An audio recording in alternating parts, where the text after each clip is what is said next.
नमस्कार. मी मंदाकिनी गुरव. मी आपल्या सर्वांचं आवडतं यूट्यूब चॅनेल ज्योत इंडियाची मध्ये तुम्हा सर्वांचं स्वागत करते. श्री स्वामी समर्थ. जय जय स्वामी समर्थ. श्री स्वामी समर्थ. अवधूत चिंतन श्री गुरुदेव दत्त, श्री गुरुदेव दत्तात्रयांचं आणि श्री समर्थ माईमाऊलींचं स्मरण करून आजच्या व्हिडिओला सुरुवात करते. जो हा व्हिडिओ आहे, या व्हिडिओमध्ये मी तुम्हाला कुलदेवतेसाठी आपण मंगळवारी आणि शुक्रवारी कोणती प्रभावी सेवा करावी त्या सेवेविषयी सांगणार आहे. बघा, दररोज आपण स्वामींच्या नित्य सेवेबरोबरच सोमवारी श्री शंकरांची म्हणजे श्री शंभू महादेवांची पूजा करत असतो. मंगळवारी आपण गणेशांच्या बरोबर माता लक्ष्मीची पूजा करत असतो. बुधवारी आपण विठोबा माऊली म्हणजे पांडुरंगांची पूजा करत असतो. गुरुवारी आपण श्री गुरुदेव दत्तात्रयांच्या बरोबरच श्री स्वामी समर्थ माई माऊलींची, श्री गजाननांची म्हणजे जे कोण आपण गुरुजन मानतो ना त्या गुरुजनांची पूजा करत असतो. त्याचबरोबर गुरुवारी आपण श्री हरी विष्णूंची पण पूजा करत असतो. शुक्रवारी आपण माता लक्ष्मीची पूजा करत असतो. शनिवारी आपण हनुमानांची पूजा करत असतो. रविवारी आपण जे काय बाबा आपलं कुलदैवत आहे, कुलदेव आहे ना, त्या कुलदेवांची पूजा करत असतो. जसं ज्योतिबा, सिद्धनाथ, खंडोबा म्हणजे जे काही बाबा आपलं कुलदैवत आहे ना त्या कुलदैवतेची आपण रविवारी पूजा करत असतो. आपल्याला जसं घडेल तशी आपण त्यांची सेवा करत असतो. एवढं करूनही ज्यावेळी आपल्या घरातले जे त्रास आहेत ना ते त्रास ज्यावेळी कमी होत नसतेत ना त्यावेळी आपण असं समजावं आपल्याकडून काहीतरी राहते, कोणत्या तरी देवतेचं राहते. आपण कित्येक जण जो शारदीय नवरात्र उत्सव असतोय ना, शारदीय नवरात्री उत्सवामध्ये आणि चैत्र नवरात्रीतच आपण काय करत असतोय, आपल्या कुलदेवतेची जी पूजा आणि उपासना असतोय ना किंवा जी कुलदेवतेची सेवा असते ना ती कुलदेवतेची सेवा आपण करत असतोय. इतर वेळी काय होतं बरं, इतर वेळी कुलदेवतेच्या पूजेकडे आपलं दुर्लक्ष होतं. त्यामुळे असे जे हे त्रास आहेत ना हे त्रास आपल्याला होत असते, हे त्रास आपल्याला सहन करावे लागत असते. कारण आपण इतर कितीही देवी देवतांचं केलं आणि कुलदेवतेची सेवा, कुलदेवतेची उपासना आपल्याकडून जर नाही झाली ना तर ते थोडंसं आपल्याला त्रासदायक ठरतं, ते थोडंसं आपल्याला जाचक ठरतं. बघा, आपण इतर कितीही देवी देवतांचं केलं तरी पण आपल्याला कुलदेवतेचं करावं लागतं. कुलदेवी म्हणजे काय बरं? कुलदेवी म्हणजे आपल्या कुळाचा उद्धार करणारी देवी.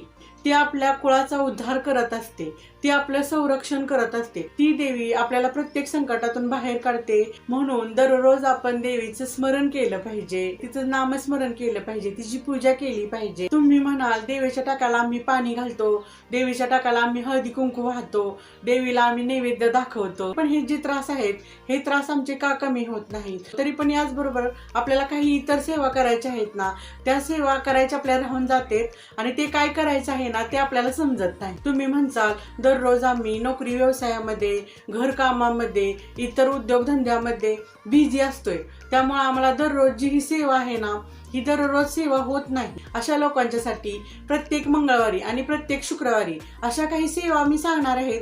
ह्या छोट्याशा सेवा आहेत, ह्या जरी आपण केल्या ना तरी त्याचा तुमच्या आयुष्यामध्ये खूप लवकर सकारात्मक बदल होणार आहे, खूप पॉझिटिव्ह बदल होणार आहे. मंगळवारी आणि शुक्रवारी आपण काय करायचं आहे, कोणत्याही मंगळवारी किंवा कोणत्याही शुक्रवारी जसं तुम्हाला जमेल ना तशी ही सेवा तुम्ही करायची आहे. शक्य असल्यास तुम्ही सकाळी करा, तुम्हाला शक्य असल्यास तुम्ही संध्याकाळी करा, कधीही करा. पण प्रत्येक मंगळवारी किंवा प्रत्येक शुक्रवारी तुम्हाला हा उपाय करायचा आहे. कारण हा जो उपाय आहे ना हा कुलदेवतेला प्रसन्न करून घेण्यासाठीचा हा उपाय आहे. आणि ती जी आपली कुलदेवता आपल्यावर जर प्रसन्न झाली तर आपल्याला प्रत्येक कामामध्ये भरभराटी येत असते, आपल्याला यश येत असतं. त्यामुळे मी तर तुम्हाला सांगेन, ही जी मी तुम्हाला सेवा सांगते ना ती न चुकता तुम्ही करा. आठवड्यातून मंगळवारी किंवा शुक्रवारी तुम्हाला ही सेवा करायची आहे. चला मग बघूया ती कोणती सेवा आहे ते. मंगळवारी आणि शुक्रवारी न चुकता आपल्याला सकाळी किंवा संध्याकाळी कुलदेवतेची आरती आपल्या घरामध्ये करायची आहे. कित्येकांचा इथं प्रश्न असेल की बाबा आमचे जे देव आहेत ना, जे कुलदैवत आहे किंवा जे इतर देव आहेत ना ते गावी आहेत ना, ते गावी असतात आणि आम्ही ना नोकरी व्यवसायासाठी बाहेर राहतोय. त्यांनी काय करायचं आहे, छोटासा कुलदेवतेचा फोटो तरी ना आपल्या घरामध्ये ठेवायचा आहे. इतर देवी देवता किंवा इतर जरी टाक तुमच्या गावाकडे असले ना तरी फोटो तरी तुम्ही तुमच्या जवळ ठेवू शकताय ना. तर तुम्हाला काय करायचं आहे, प्रत्येक मंगळवारी आणि प्रत्येक शुक्रवारी न चुकता सकाळी किंवा संध्याकाळी कुलदेवतेची आरती करायची आहे. सर्वप्रथम गणेशाची आरती करायची आणि नंतर कुलदेवतेची आरती करायची. सकाळी करू शकताय तुम्ही, संध्याकाळी करू शकताय. त्याचबरोबर इथं मी तुम्हाला सांगेन, जो 999 मंत्र आहे ना त्या नवार्णव मंत्राची एक माळ तुम्ही घ्यायची आहे. सकाळी घ्या किंवा संध्याकाळी घ्या. जर तुम्हाला म्हणणं शक्य नसेल ना तर ते तुम्ही मोबाईलमध्ये पण ऐकू शकताय. पण नवार्णव मंत्र म्हणायचं तरी आहे किंवा ऐकायचं तर आहे. तुमची कुलदेवी कोणतीही असू द्या, प्रत्येक कुलदेवीसाठी हा नवार्णव मंत्र आहे. आणि हा जो नवार्णव मंत्र आहे ना, हा नवार्णव मंत्र प्रत्येक देवीला चालतो. प्रत्येक देवीसाठीच हा नवार्णव मंत्र आहे. ओम ऐं ह्रीं क्लीं चामुंडाय विच्छये हा जो मंत्र आहे ना, हा जो मंत्र आहे, हा मंत्र प्रत्येक देवीला चालतो. ज्यांना बाबा जास्त कामामध्ये अडचणी येतात किंवा ज्यांना त्रास होते त्यांनी नक्की हा जो मंत्र आहे ना, या मंत्राचं पठण आपल्या घरामध्ये करायचं आहे. पतीनं करा किंवा पत्नीनं करा, शक्य असेल दोघांनीही करा.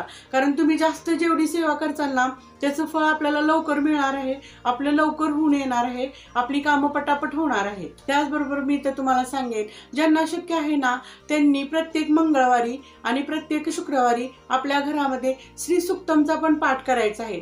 त्यामुळे पण काय होणार आहे, आपल्या घरातील जे सकारात्मक वातावरण आहे ना, हे सकारात्मक वातावरण वाढीस लागत असते आणि आपल्याला प्रत्येक कामामध्ये यश येत असते.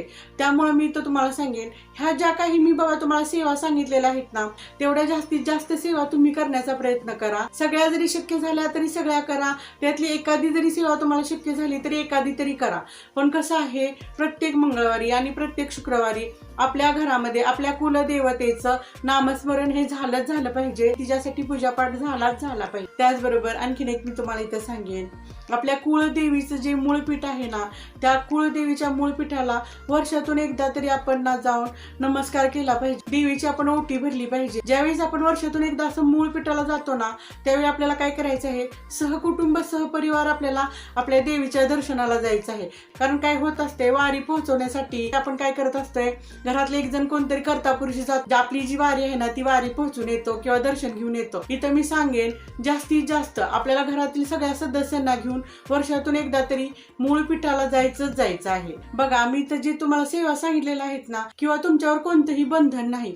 जे काही तुम्हाला करायचं आहे ना, हे पूर्ण मनापासून करायचं आहे आणि पूर्ण श्रद्धेनं करायचं आहे. तुम्हाला एवढंच लक्षात ठेवायचं आहे, मी जी ही कुलदेवतेची सेवा करतोय ना, त्याच्यामुळे माझ्या घराचं रक्षण होणार आहे, देवी माझ्यावर प्रसन्न होणार आहे आणि आमची भरभराटी येणार आहे. कुलदेवी आम्हाला भरभरून आशीर्वाद देणार आहे. म्हणून ह्या ज्या सेवा आहेत ना, ह्या सेवा पूर्ण भक्तीनं, पूर्ण श्रद्धेनं आणि पूर्ण निष्ठेनं आपल्याला करायच्या आहेत. आणखी मी तुम्हाला सांगेन, आपल्याला ज्यावेळेस बाबा शक्य होईल ना, त्या दिवशी कोणत्याही मंगळवार असू द्या किंवा कोणताही शुक्रवार असू द्या, आपल्याला काय करायचं आहे, जो आपला कुलदेवतेचा टाक आहे ना किंवा जी आपली कुलदेवतेची मूर्ती आहे ना, त्याच्यावर जर तिन्हीसांच्या वेळेला जर का आपण कुंकुमार्चन केलं ना, तर त्याचा आपण खूप छान असा प्रभाव आपल्याला आपल्या आयुष्यावर पाहायला मिळेल. कुंकुमार्चनचा जो व्हिडिओ आहे ना, तो मी केलेला आहे. तिथं जाऊन तुम्ही कुंकुमार्चन कसं करायचं हे बघू शकता. बघा, अशा सेवा केल्यामुळं काय होतं बरं, कुळदेवीचा जो वरदहस्त आहे ना, तो वरदहस्त आपल्या घरावरती राहतो. आपल्या घरावरती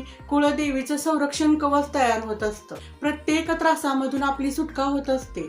स्वामींबरोबरच शंकराची जी पिंड आहे ना, ती पिंड, त्याचबरोबर आपल्या कुलदेवतेचा जो फोटो आहे किंवा आपल्या कुलदेवतेचा जो टाक आहे किंवा कुलदेवतेची जी मूर्ती आहे ना, ती मूर्ती पण आपल्या देवाऱ्यावर आपल्या घरामध्ये असणं खूप गरजेचं आहे. जी आपली ही कुलदेवी आहे ना, ही आपली माई आहे, माता आहे, माऊली आहे, आई आहे. बघा, आईशिवाय बाळ आणि बाळाशिवाय आई कधी राहू शकतं का? तुम्हीच या गोष्टीचा विचार करा. त्यामुळे मी तर तुम्हाला सांगू इच्छिते, जी काही कुलदेवीसाठी ही मंगळवारची आणि शुक्रवारची जी काही तुम्हाला प्रभावी सेवा दिलेली आहे ना, त्या प्रभावी सेवांच्या पैकी तुम्ही कोणती जरी सेवा केली ना, तरी त्याचा सकारात्मक बदल जो आहे ना, खूप तुमच्या आयुष्यावर लवकर होणार आहे आणि खूप मोठ्या प्रमाणामध्ये होणार आहे. त्यामुळे मी तर तुम्हाला सांगेन, नक्की तुम्ही कुलदेवीची अशी सेवा करा आणि आयुष्यातले होणारे बदल बघा. हा जो माझा व्हिडिओ आहे, या व्हिडिओला लाईक करा, शेअर करा, त्याचबरोबर चॅनेलला सबस्क्राईब करा आणि खालचं जे बेल आयकॉनचं बटन आहे ना, ते खालचं बेल आयकॉनचं बटन दाबा, जेणेकरून माझे येणारे पुढचे व्हिडिओज तुम्हाला बघायला मिळतील. मग भेटूया येणाऱ्या व्हिडिओमध्ये. श्री स्वामी समर्थ. जय जय स्वामी समर्थ. श्री स्वामी समर्थ. अवधूत चिंतन. श्री गुरुदेव दत्त.